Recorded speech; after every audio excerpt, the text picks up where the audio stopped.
Mario Cristobal is still currently the head coach at Oregon, but our Chris Lowe and Adam Rittenberg are reporting that Miami is in extensive discussions with Cristobal to make him the next Hurricanes coach. Many sources telling Chris and Adam this. Cristobal is a Miami native. He played at Miami, and there's a desire, according to reports, to rebuild and invest in the Hurricane program with Mario Cristobal as the head coach, and they are targeting Dan Radakovich, the Clemson athletic director, to be the athletic director as well. There's one little hitch with all of this. Now, look, I've got complete confidence in our reporters, Chris Lowe and Adam Rittenberg.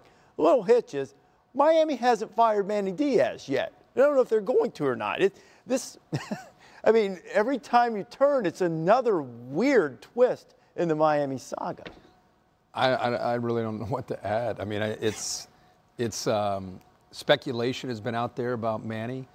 Manny, I thought, did an incredible job this year under a really unusual set of circumstances. I thought his team played hard all year. Yeah. That has been the knock, I think, at times, is Miami not just about talent, but playing hard for each other for 4 quarters for an entire season. And I thought around week 4 or 5, when a lot of noise started to go on around them, I thought that team was going to get fragmented, and instead they did the opposite. Manny deserves a lot of credit for righting the ship and getting and then the quarterback switch obviously helped. But man, these stories, we were at break, we're like, Manny's still the head coach, right? Right? Yeah. Yeah. So I don't know, a lot must be going on behind the scenes. So, I mean, one thing we have talked a lot about, though, at Miami, one of the big issues they have had, though, and you mentioned it, talent and recruiting. And Manny Diaz talked about that this year. He's saying, I need more time. You got to stack classes on top of each other to get this thing going. That is one thing we know Mario Cristobal can do. He can recruit. And you're seeing him doing it at Oregon. He's going into places like Los Angeles and California and getting Kayvon Thibodeau and some of these guys. He's played at Miami. He's coached at Miami, coached at FIU. He can recruit there as well. I remember in 2000 playing in the Sugar Bowl at the end of the year against that Miami Hurricanes team. That was That's when you guys brawled in the streets. Yeah, in Bourbon Street. Yeah. He did. No, Jesse had nothing to do with that fight. I'll be back. It was hard to tell who was on whose side because we were all wearing the same jackets. Yeah. There was so much talent on that field on both sides, but especially Miami. Imagine this. Oh. Andre Johnson's not on the field because Santana Moss and Reggie Wayne are out there. Yeah. John Vilma's not on the field because Dan Morgan's out there running around being a first-round pick making plays.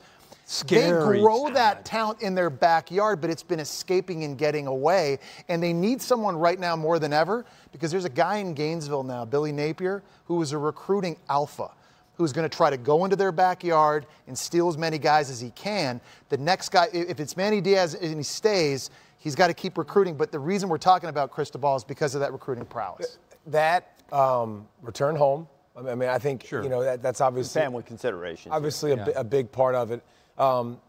Twofold for me. One, Cristobal leaving Oregon. What's there? The facilities they have, the access you have. Who you're fighting with in the West as opposed to if you're going to come in the South and who you're going to fight with recruiting. I'll say this, too.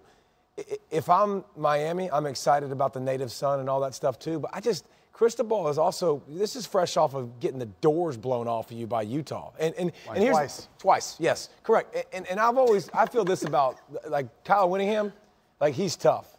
Like, Cristobal has always looked tough and play. Kyle Whittingham showed you a little bit of what tough was. So Cristobal, interesting, or is, yeah. I mean, it's interesting to see now the timing of this, of how that's affected with, because he's brought a lot of notoriety to Oregon and a lot of talk, but there hasn't been a lot of winning. Not a lot of winning that there should be. And you're still recruiting to Miami. No matter how good you are, you're still recruiting to a situation that we seem to always have these conversations about. Like there's something behind the scenes at Miami that just isn't right. And so these kids, that all this talent in Florida, clearly Florida's not doing a real good job of holding it. Florida State's not doing a real good job of holding it. Miami's not doing a real good job of holding it.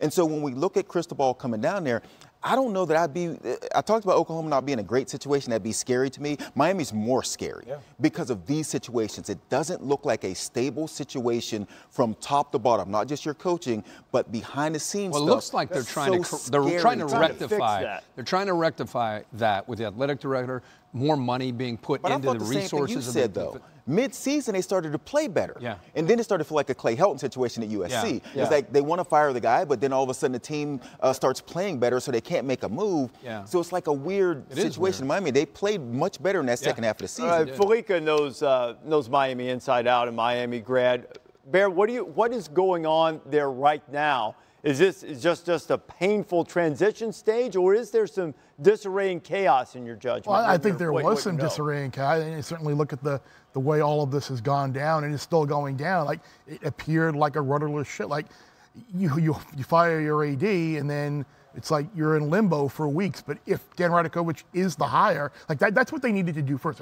You got to hire the AD before you ultimately decide, are you keeping Manny Diaz? Are you not keeping Manny Diaz? Like, the way it's going is kind of unfair to Manny, because if you are going to fire him now, he could have gotten in the mix for another job or a coordinator position somewhere at another school. And now he's just kind of left out there hanging. What do the fans think and the people around Miami, your buddies? Like, they love Manny? They want Manny to stay? They want Manny out. They want Manny out, and they are extremely excited about Mario Cristobal. But to echo what David said, like, I think it's going to be important to see if Mario is hired with the kind of staff that he assembled. Like, NFL reports say that Joe Brady was fired by the Carolina Panthers. Like, if I'm Mario Cristobal and I am the head coach of Miami, I'm on the phone right now with Joe Brady to bring him in. A lot of people. As offensive coordinator. Like, with Tyler Van Dyke, a quarterback, the young guy who played so well at the end of the year, and the guys they have coming back on offense, like, there could be a really good team next year. So I think most Miami fans are really excited about kind of focusing on Cristobal being a homegrown guy, Radakovich having Miami roots, and just kind of bringing it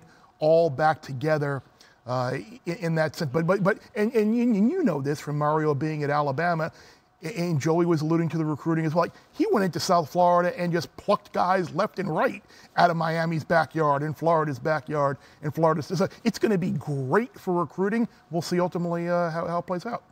What's your gut? Do you think that's the way it goes? Does Mario Cristobal wind up there? I think it's so far down the road right now that I would believe all these reports, and despite the fact that they have not officially hired anybody or fired anybody. Thanks for watching ESPN on YouTube. For live streaming sports and premium content, subscribe to ESPN+.